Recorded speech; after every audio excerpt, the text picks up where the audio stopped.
Ovozim yaxshi boradigan bo'lsa, demak boshqaramiz muammoz.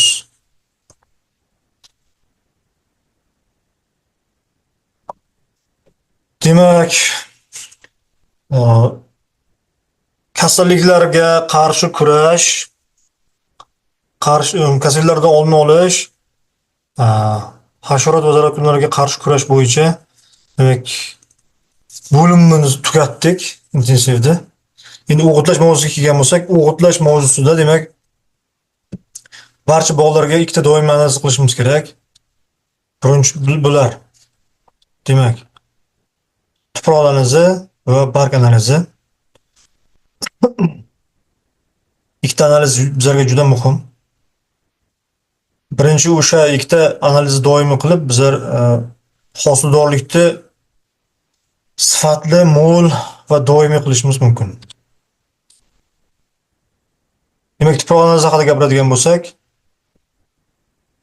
demak, tepa qismidan 5 sm tomon joyda olib tashlaymizda, shuni 35 sm joyda olamiz, shuni 30 sm olgan bo'lamiz va o'sha qismni olishimiz kerak. Birinchi qismni olib tashlaymiz. Mana demak, namunalar maydonining 4 tomonidan olishimiz kerak. 5 umrgitadan bir dona namuna olish bo'lsa bo'ladi. Demak, mana bu o'z namunalarda o'sha tuproq analizlarini rasmlari qanaqa joydan olingan, demak, analiz qilingan. Bu yerda demak anion kationlar tipi o'zgaruvchanligi, mana bu ko'rsatkichlari bor. Demak, chirinda gumus miqdori har qachon fosfor almashish uchun kaliy nitrat shaklida azot miqdori bor. Demak, bizlar o'sha narsalarni bilsak yaxshi bo'ladi. Demak, sho'rlanishni bilishimiz kerak, tuproq tipini bilishimiz kerak, o'tkazuvchanlikni bilishimiz kerak, qanaqa ya'ni pH muhitni bilishimiz kerak.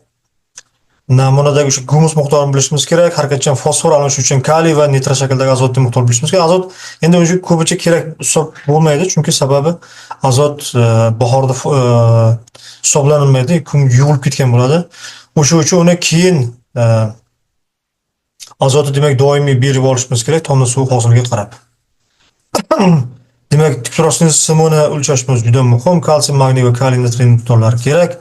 Sindirish sig'imida va bu sindirish sig'imi nimaligini bu o'tgan sizlardan tushuntirdim. Demak, bu birinchi muhimlik sababi shundaqki, tuproq sindirish sig'imida agar demak kalsiy, magniy, kaliy miqdorlari optimal darajada bo'ladigan bo'lsa, hozir keyingi slaydda ko'rinadi.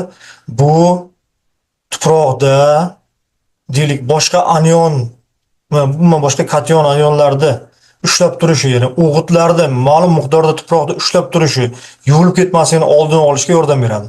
Agar bu tuproq sintersimiz kompleksimizda demak milligram kilogramda hisoblanadi. O'sha 100 gram tuproqda qancha milligram o'sha ushlab qolish xususiyati bilan ana bu miqdorimiz bizga kam bo'lsa, demak, bundan ko'rinib turadiki, sizda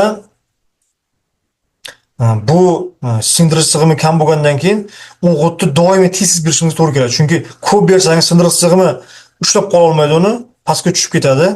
Yuvilib ketishi mumkin, o'zlashtirishi qiyin bo'ladi, o'zlashtira olmay qolishi mumkin. O'sha uchun kam-kamdan doimiy berishimiz to'g'ri keladi. Agar sindirish sig'imi barqaror bo'lsa, ko'p bo'lsa, demak, bu o'simliklarning barqaror rivojlanishiga va ko'proq ozuqani ushlab qolib, sizning ozuqalaringiz isrof bo'lmasligi unga yordam beradigan narsa. Demak, tuproq sindirish sig'imida eng yaxshisi nima ekan? Eng yaxshi holatda kalsiy 80-85% bo'lishi kerak, demak, sindirish sig'imida, magniy 8-12% bo'lishi kerak, kaliy 4-5% bo'lishi kerak. O'shanda bizlar tuproq sindirish sig'imi ideal hisoblanadi. Va bu holatda bizlarga juda katta yordami bor. Mana bu holatda summada shuncha foiz bo'lyapti. Demak, summada kaliy 73.5 mana bu yerda ko'rinib turibdi mana. Buni qarang. Eng yaxshi holatda 80-85% bo'lish kerak. Bu yerda demak nima bo'lyapti? Kalsiy 79. Mana bu yerda 80 bo'lyapti mana. Demak, bu degani bu yomon emas. Demak, magniy 8-12 deyapti mana. Bu magniyimiz sal ko'p. Kaliy 4-5. Demak, mana 7. Mana bu yerda 7-5 juda yaxshi. Mana bularda kamroq. Bular kamroq. Demak, bu tuprog'imiz yaxshi sindirish sig'imi ega degan narsa kelish mumkin. Mana bu narsa bu mana bu yerda mana. Hozir ko'rinayotgan bo'lsa agar mana bu yerda. Mana bu narsa mana. Sindiruvchanlik mana. Bu ana shu narsa. Yo'q. Mana shu narsa. Ana shu narsalar o'sha. Mana. Kalsiy, magniy, kaliy. Natriydan bergan, endi bu yerga natriy ham e, kerak bo'ladi, lekin uchalasi modda, uchala modda mana. Kaliy, magniy, kalsiy, magniy, kaliy kerak. Mana shu uchala modda mana miqdorlar mana. Ana shunga qarab, demak biza singdirish tizimi idealmi, qanday ishlab turadi, yoki e, kam ishlab turadimi, shunga qarab bilishimiz mumkin.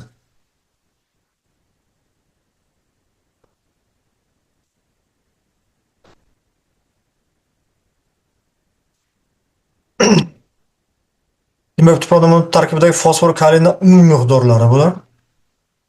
Umumiy miqdorlari ham kerak. Asosan bizlar uchun baribir e, oz o'zlashtiradigan holatdagilar ko'proq bizlarga muhim. Chunki umumiy muhimni bilishimiz kerak, chunki qancha bor, qancha o'zlashtiradigan holatda bor. Shunga ham e'tibor berib, foizlarini qarab chiqishimiz mumkin. Bir-biriga o'sha balans qilib, qanchalik bor, qancha o'zlashtiryapti. Demak, tuproqda e, o'zlashtirgan holati qanaqaligini bilish uchun ham umumiyda demak ko'p, lekin o'zlashtiradigan holati kam. Shunda balki go'ng bersak ham buni, o'sha ma'lum miqdorda go'ng bersak, buni o'zlashtirgan holatiga o'tish e, protsessi kechishib, bu yerga bizlarga yordam berishi mumkin. Baranazni demak 2 marta qilamiz bir yilda.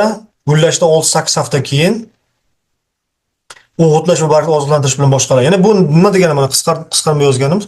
Bu masalan gullashda siz barganazni tekshirdingiz, optimal darajadan past ekan. O'shanda optimal darajadan past bo'lsa, hozir optimal darajasini ko'ramiz. Optimal darajadan past bo'lsa, shunda siz o'g'itlash bilan, masalan deylik, azot, fosfor, kaliy deylik, plus magniy ham bo'lishi mumkin. Kalsiy ham bo'lishi mumkin. O'shalar demak o'g'itlash bilan ham qilish mumkin. Lekin bor ruh, demak marganis bo'lishi mumkin. Mikroelementlar bo'lsa, demak buni bargdan oziqlantirasiz. Lekin shunaqa xususiy narsalar borki, kalsiy, magniyni ham bargdan berib, o'shani boshqarishimiz mumkin. Ya'ni tuproqdan emas, bargdan berib ham boshqarishimiz mumkin. Va temir lekin tuproqdan bersak juda yaxshi samarali. Bilasiz, temirni demak bir yillik normasi hamma ekinlar uchun deylik 10 kilogram. Shu o'tgan yil masalan 5 kilogram berdik, ozroq kamlik qildi. O'tgan yil bizlarga gulosdan aynan 5 kilogram bilan chiqarmoqchi edim men yilda. Demak, bilasiz, temirning narxi qimmat. O'sha uchun bizlar shuni hozir juda muhim nimani pullarni tejash doimiy talab bo'ladi. Shu pulni tejash uchun ham va bizlar tannarx pasaytirish uchun ham temir bir marta berdik, lekin 2 marta berishga majbur bo'lyapmiz ayrim joylarda. Shunaqa bo'lyapti, chunki bizda pH juda baland, temirni olishi qiyin. Boshqa temirlarni olishi qiyin. Shuning uchun ham bizlarda tuproqlarimizda temir yetishmasligi ko'p bo'ladi.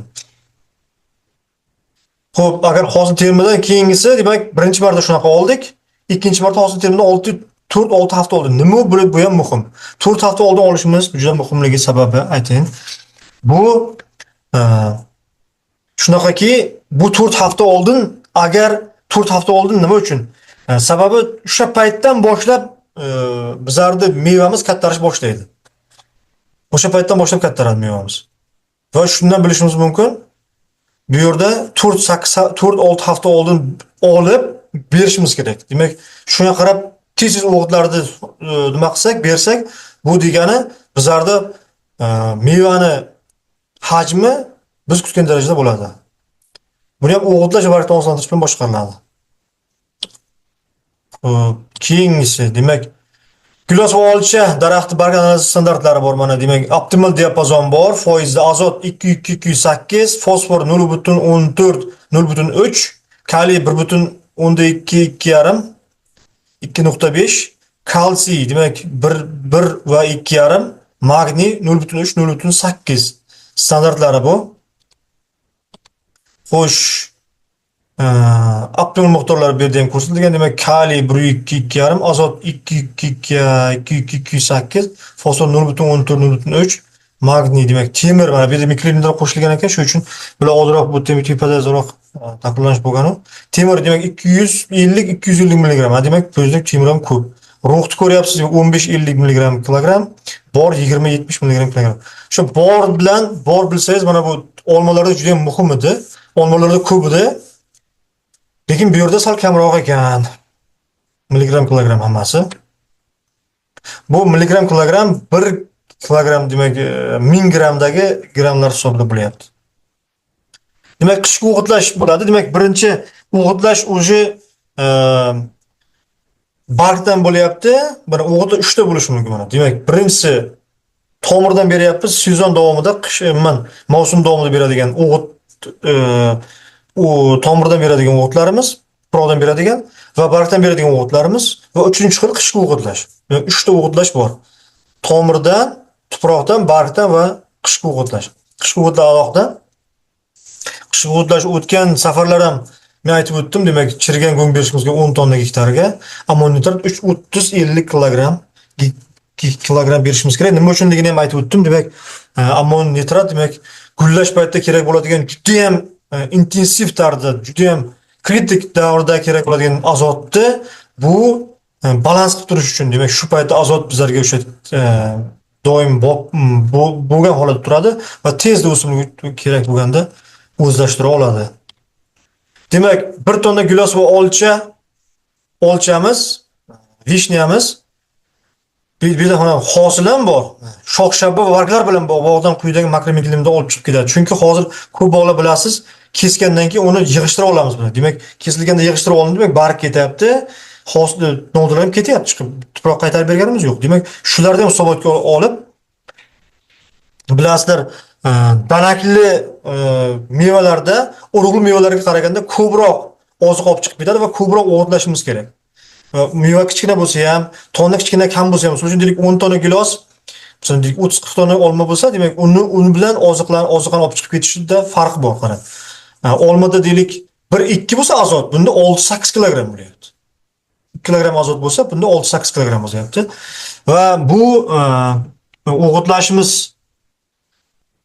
xuddi shunaqa bizlar rejalashtirganimizda shu, demak, tonnaga ko'paytiramiz. Bu o'tgan safar ham aytdim, demak, biz 10 tonna 15 tonna gilosga hisobida bo'lsa, demak, buni shu 10 tonnaga ko'paytiramiz buni.